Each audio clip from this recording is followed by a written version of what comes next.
ഭേഷജാലം എന്നും Devon sambar powder, ആരോഗ്യമേകുന്ന സ്വാദ്.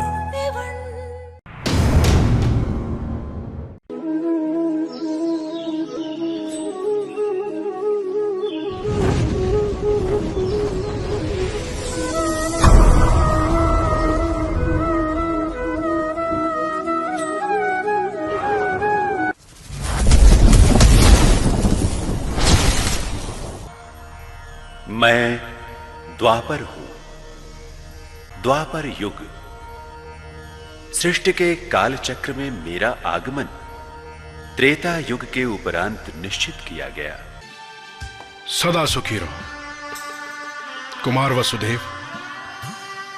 देवकी हमारी सबसे प्यारी बहन है। अब इसकी सुख सुविधा तुम पर निर्भर है।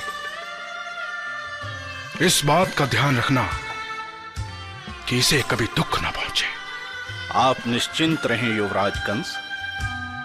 मैं आपको वचन देता हूं कि मेरे कारण देवकी को कभी कोई कष्ट नहीं होगा।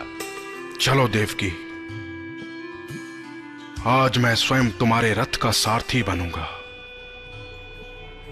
और तुम्हें तुम्हारे घर तक विदा करके आऊंगा।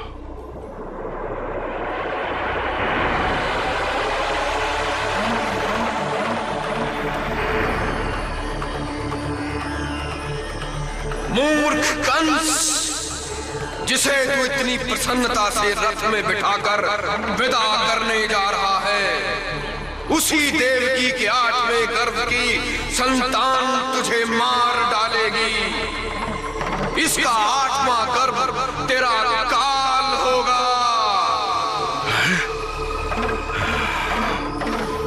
मेरा काल? देवकी का 8वां गर्भ मेरा काल होगा? नहीं नहीं नहीं। कंस का काल ना तो आज तक पैदा हुआ है और ना कभी होगा। मैं अपनी मृत्यु के मूल कारण को ही ध्वस्त कर दूंगा। ना रहेगी देवकी और ना होगा मेरा काल। देवकी, तू अब जीवित नहीं रह सकती। हाँ। प्रभु पर विश्वास रखो। भगवान के घर देर है पर अंधेर नहीं।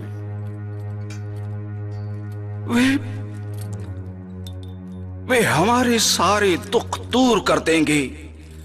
तुम्हारा बलिदान व्यर्थ नहीं जाएगा।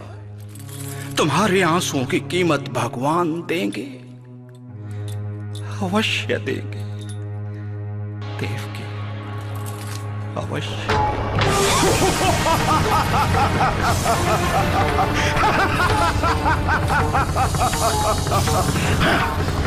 तुम किस भगवान की बात कर रहे हो वसुदेव?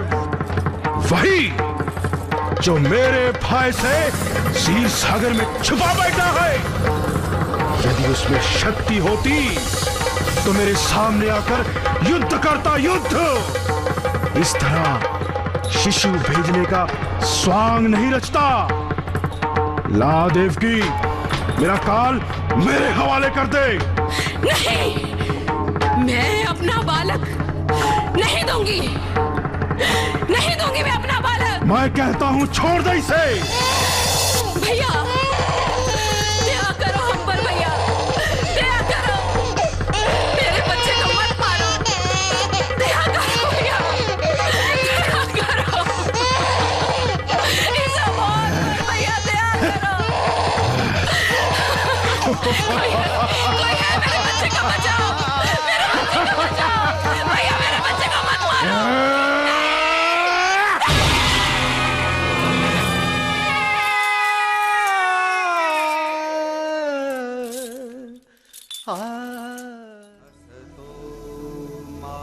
हे वसुदेव, माता देवकी, उठो। प्रभु, प्रणाम जगदीश्वर। आयुष्मान भव।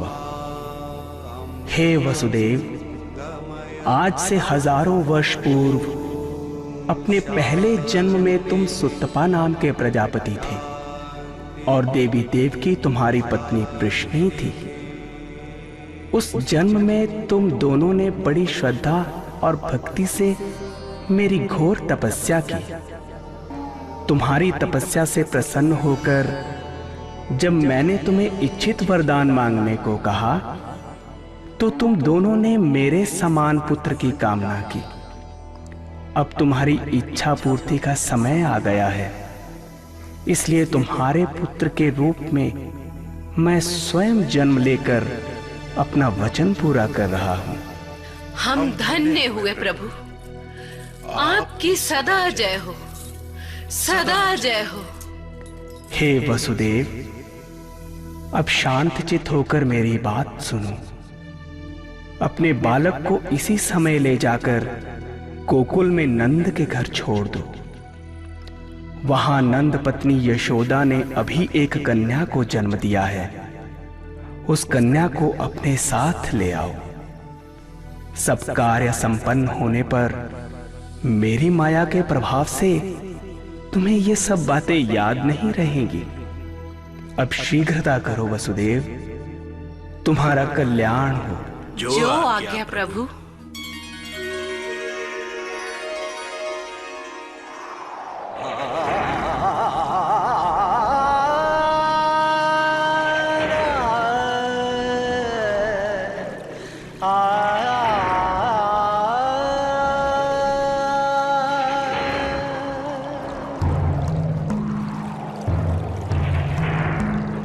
घन घोर घटाएं बरस रही, संग आंधी तूफान। वसुदेव जी चल पड़े शीश लिए भगवान। शीश लिए भगवान, शीश लिए भगवान। आनंद भयो जय कन्हैया लाल की, हाथी दीन घोड़ा दीन और दीनो पाल की। हाथी दीन घोड़ा दीन और दीनो पाल की, नंद घर आनंद भयो। गर्भ से उत्पन्न कन्या ने हमारे हाथ से छूटते ही क्या कहा था? या मोरी मैं नहीं माखन खायो, सुन मैया मोरी मैं नहीं माखन खायो, सुन मैया मोरी। राधा को बचाओ, ईश्वर मेरे लल्ला की रक्षा करो, मेरे लल्ला की रक्षा।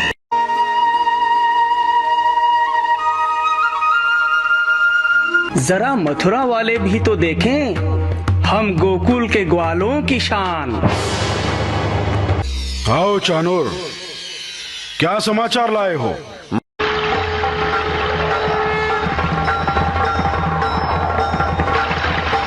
अरे देखो देखो, आज शरद पूर्णिमा की रात है। चांद अपनी संपूर्ण कलाओं सहित आकाश में खिला है। फूलों की भीनी भीनी सुगंध से सारा वातावरण महक रहा है। मैंने तुम्हें और अन्य गोपियों को जो वचन दिया था उसे पूरा करने का समय आ गया है प्रिय। ब्रज की इस पावन भूमि पर आज मैं अपनी अंतिम लीला करूंगा राधे, और युग युगांतर तक इसे रास लीला के नाम से जाना जाएगा। राधे, आज इस रास द्वारा मुझे अपने प्रेम से सराबोर कर दो और मुझ में अपने प्रेम की इतनी शक्ति भर दो कि मैं सब दुष्टों का नाश करके पृथ्वी का भार उतार सकूं। तो चलो मोहन, अपनी मुरली उठाओ और प्रेम की ऐसी धुन छेड़ो कि केवल राधा ही नहीं बल्कि संसार की समस्त प्यासी आत्माएं तृप्त हो जाएं। ब्रज की इस पावन भूमि पर रास नहीं महारास होगा।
विष्णु कायर कपटी मेरे साथ छल करता है, किंतु मैं तुझे नहीं छोड़ूंगा।